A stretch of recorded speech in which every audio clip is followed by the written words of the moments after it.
Жаңалыклар вакыты студияда Леся Ангалиева, исәнмесез. Бүгінгі шығарылышның төп темалары.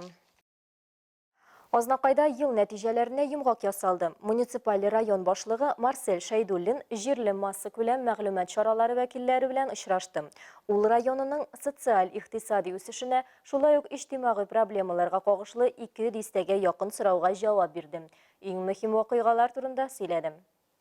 Җитәкче районның һәр тармагында, авыл хуҗалыгында, мәдәниятта, икътисадта, төзелештә, спортта сизелерлек үсеш булуына сызыклады. Спорт объектлары да бик күп. Елда төзелә, яңалары Ақтөбәдә дә, Ознакайда да, авылларыбызда да төрле спорт площадкаларыбыз бар, спорт комплексларыбыз бар. Бүтән төр буенча да рәхәтләнеп шөгыльләнергә була.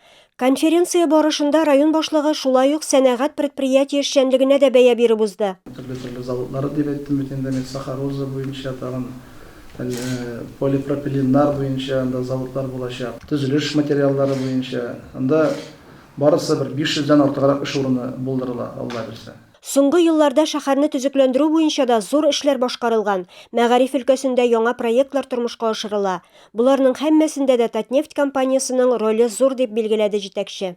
Без инде бик зур рәхмәтле Татнефть җәмгыятенә, бик зур рәхмәт аның генераль директорына Маганов Наил Фатишка.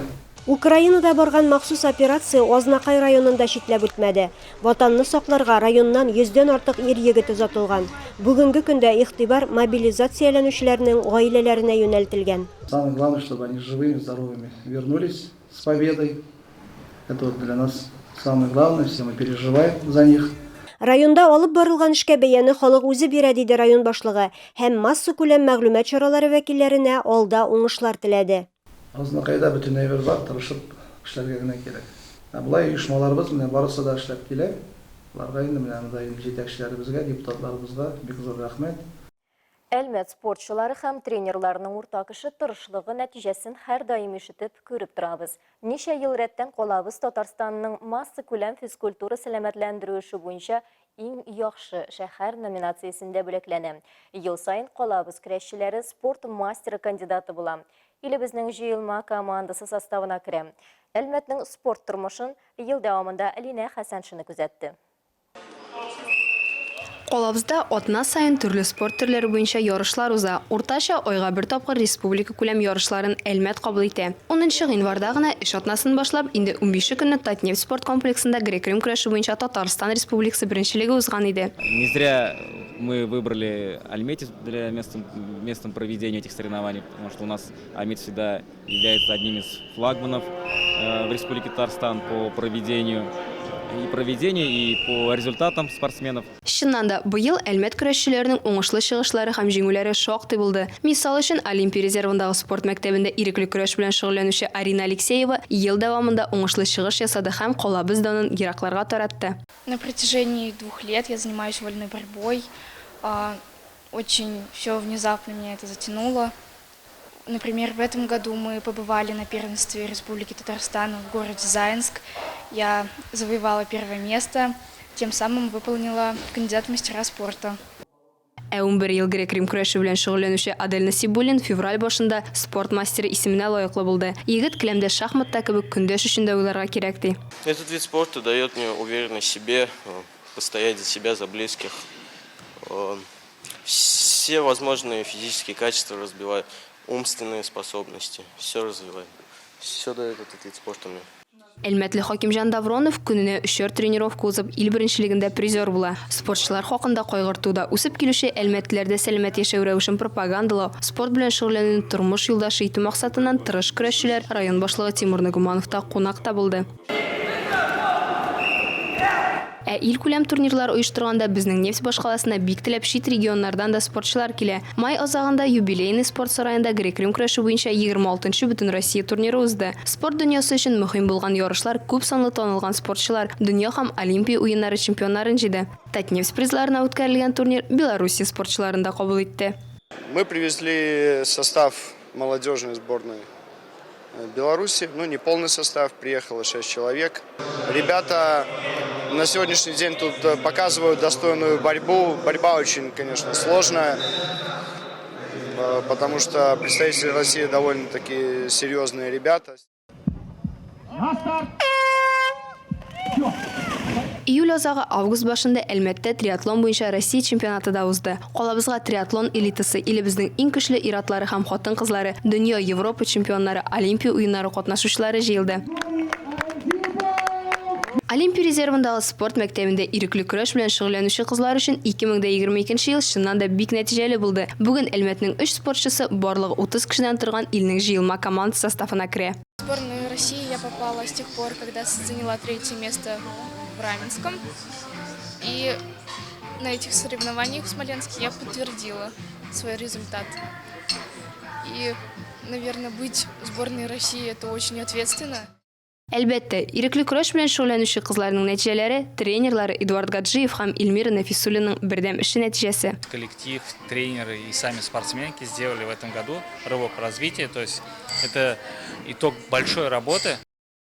Яңа ел әкияти бәйрәм, рәхәтләнеп күңел ачу, саф һавада йөрү, чаңгы чанада шуу мөмкинлеге белән кадерле ул. Тик бала аяк астында. Яңа елны имин каршы алып уздырыр өчен берничә кагыйдәне истә тотарга кирәк. Алар турында алдагы сюжетта. Яңа ел бәйрәмнәре гаилә тарихына күңелсез хәлләр белән кереп калмасын өчен белгечләрнең берничә мөһим киңәшен искә төшереп узарга булдык. Беренче кагыйдә – өстәлләрегез түгәрәк булсын. Бу киңәш беренче чиратта сыйфатлы азык-төлекне күз алдында тота. Таныш булмаган сый-нигъмәт, экзотик диңгез продуктлары, тәмләткечләр, кичәге салатлар көчле аллергиягә, агулануга яисә ашказан-эчәк системасы эшчәнлегенең бозылуына китергә мөмкин. Шуңа күрә кулинар экспериментлардан тыелыгыз. Бигрәк тә балаларга креветка, икра ише, тонсык ризыклар ашату, күп микъдарда конфет рөхсәт итү тыела. Эчемлекләргә килгәндә балаларга газландырылган лимонад урынына морс бирегез. Табынга спиртлы эчемлекләр куела икән, аларга норасыйларыгызны якын җибәрә күрмәгез. Эчендәгесен белми кабып карап булмагайлары. Үзегезгә дә ишама хисен югалтмау сорала. Икенче кагыйдә минем өем, минем ныгытмам. Булсы беренче чиратта янгын куркынычсызлыгы белән бәйле. Ялкага куелган гирляндалар, җылыткыч приборлар белән эш иткәндә аеруча сак булыгыз ди янгын сөндерүчеләр. Республикада пиротехник уенчыкларны куллануларның урыннарына бәйле махсус кагыйдәләр бар. Зур салютларны боз катламы рөхсәт иткән очракта шәһәр су саклагычында Нефтьченең мәдәният сарае каршындагы мәйданда билгеләнгән урында Әминова һәм Гафиятуллин урамнары киселешендәге буш мәйданда җибәрү рөхсәт ителә шәһәр буенча. Авылларда инде 54 шундый ук мәйданчык билгеләнгән. Өченче кагыйдә урамдагы һава торышы белән бәйле. Олы кешемесез яки кечкенә бала әнисеме урамга уйнарга яки саф һава суларга чыккан вакытта җылы һәм җайлы итеп киенергә онытмагыз. Балаларга бары тик махсус мәйданчыкларда таулардан шуарга кирәклеген саклык кагыйдәләрен түгел аңлатыгыз. Озын-озак йөреп ишүдән саклагыз. Бозлы таулардан ераграк торсагыз да ярый. Таеп китеп, аяк-кул сындырудан, шуган вакытта җайсыз килеп бәрелүдән сак булыгыз. Яңа елда гына түгел, ел дәвамында һәр кем юлда йөрү кагыйдәләрен төгәл үтәргә тиеш. Якыннарыгызны эчкән килеш руль артына утыртудан саклагыз. Үзегез дә кемгә утырып йөргәнегезне белеп эш итегез. Тизлек режимын саклагыз. Статистика күрсәткәнчә, юл транспорт һәлакәтләренә китергән төп сәбәп тизлекне арттыру. Барыгызга да күңелле бәйрәмнәр телим. Яңа ел котлы булсын.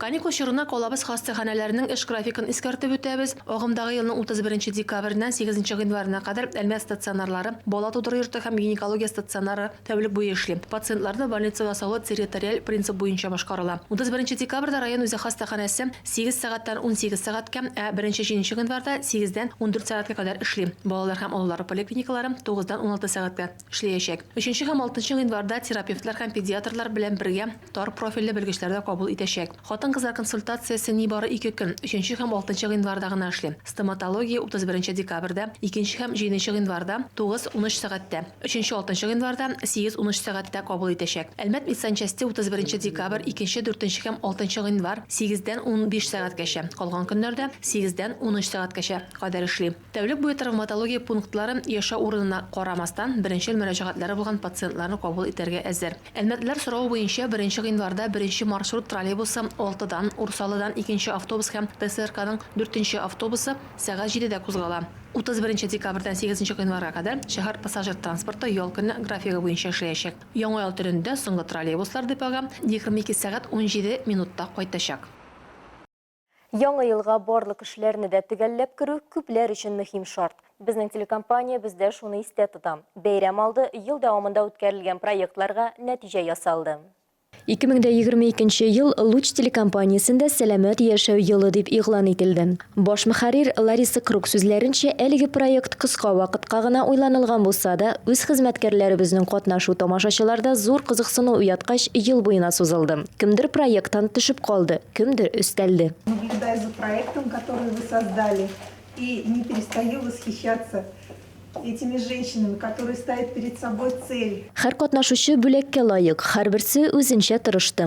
Konkurs vaqtida qatnaşuvchilar dürüs oshov ravishın fizik ko'nikuvlar, psixologik yoqdan yangi bilimlar oldilar. Proyekt davomida qatnaşuvchilar o'zlarining qozonishlari bilan o'rtoqlashdilar. Maksimal natija 25 kilogramga kemu. Shunisi seyinish, jinguvchimiz Tatar redaksiyasining shef redaktori Radifa Nugmanova. Я хочу поблагодарить каждую из нас, тех красавиц, которые принимали участие в этом проекте. Bu proyektda qatnaşqan har biribizga rahmat aytasim kela. Biz bir-birimizdan konfet, shokolad ishi bolli rizqlarni tortib olaydik. Bundan tish, mening bilganimcha bek ko'p televizor qarovchilar bizning proyekt bilan ilhomlandilar. Ham kimgadir o'rnak bo'lu, u bit bek yaxshi, tılsımlı, emotsional. Помимо этого, я знаю, что очень много телезрителей, которые вдохновились нашим проектом, а быть примером для кого-то это всегда очень здорово, очень волшебно, очень эмоционально. Әлеге проект oshov ravishын kimitse, все готово. Barsa da әзір проекты керісінше аппетитni oshtıra turgani. Bolalar pişiru tomoshasining birinchi sezoni jayda boshlandi. Әлеге vaqtda indi ikkinchi sezon bora. Ул quyoshli bolalar qatnashuvi bilan ayrilib tura. Алиса, ну ты в Новый год, время чудес. Давай тогда сделаем двух победителей. Команда красных и команда синих. Очень приятно, что ты нас назвал первыми. Luch telekompaniyasi kollektivi tomoshachilar için ishlasa da o'zlarini de unutmadi. Bayram og'izg'isidan chetda qolmay o'zaro bo'lak olishdi. Yashirin Santi ismi ostida uzatilgan o'yin ikkinchi topqirgina o'zdirildi. Onun qoidalari g'adim. Belgilangan kunga 2 otna qola o'yinda qatnashirga tilagan har kim ishtirokli ravishda xizmatdashin so'yli. Anga bo'lak azirlarga ham uni tantanali shortlarda topshiradi. Oldan har birisi bo'laklanuvchi tasvirli, qolganlari kun turida söz borganın bilirge teyiş. Bu kişi turunda aytasi kela shu xatli hayatli, salatli, yog'imli, suykumli, ipli, nafis, eskitkish, nazokatli, habib turish. Kanikullar qiziqli o'ssin için qolabızda meydanchiqlar o'z ishini endi boshlab jiberdi. Onlarda ko'ngilli bayram programmalari uyushtirilajak. Bundan tış qolabızning turli park skverlarına qonaqlarınızı olib çağırga da unutmagыз. Быйыл колабызның холык җыелы бәйрәм итәргә ялешкән мәйданчыклары барысы да бердәм стильгә яраклаштырылып эшләнелгән. Татнефть компаниясе ярдәме нәтиҗәсендә колабыз тәрбия һәм билим темаларын берләштерде. Бу 2023 елда Россиядә игълан ителгән педагог һәм остаз тематикасының чагылышы ди оештыручылар. Шулай итеп, Татнефть компаниясенең яшь буында экологик кыйммәтләр тәрбияләүгә, мәгариф мөхитне үстерүгә һәм мәдәни агартуга керткән өлешен чагылдырыла. Мәсәлән, Тельман урамындагы мәйданчыкта информатика сыйныфы, Гагарин урамы физика кабинеты, сәламәтлек паркы, музыкаль зал, Әлмәтнең үзәк чыршысында химия белән бәйле фәннәр. Мәйданны төрле колбалар һәм молекулалар бизи. Монда шулай ук Ишбабай резиденциясе урнашкан. 8 январьга кадәр 12 сәгатьтән 19 сәгатькә кадәр ул ачык булачак. Каракүз скверында әкият лабораториясе, биологик һәм экологик предметларына тылсым элементлары да өстәлгән. Каракүз скверындагы тематика Гагарин урамында бизәлештә дә дәвам итә. Биредә фотолар ясау өчен менә дигән локация урыннары бихисап. Ленин мәйданында әдәби бүлмә ул Александр Пушкин әкиятен Гөлчәчәк татар халык әкияте белән дуслаштыра. Бәйрәм чаралары барлык мәйданнарда да планлаштырыла. Аларда урам театр артистлары чыгышын күрергә, музыка тыңларга, хәрәкәтле уеннарда катнашырга мөмкин булачак. Беренче микрорайонда яшәүчеләр өчен өйләреннән ерак китмичә генә балалар поликлиникасы каршында урнашкан мәйданга килергә була. Биредә тау шуарга, һава сулап җәяү йөргән, шулай ук бушка аттракционнарда атынырга мөмкин. 31 декабрьдә Нефтьчеләр мәйданында Россия президенты чыгышын тыңларга һәм төнге сәгать 3-тә төгәлләнәчәк төрле күңел ачу чараларында катнашырга мөмкин булачак. Бүгенге менә шулар иде. Мин Ләйсән Галиева һәм монтаж операторы Олия Бәйрамалова сезнең белән сау булышабыз. Исән сау булыгыз.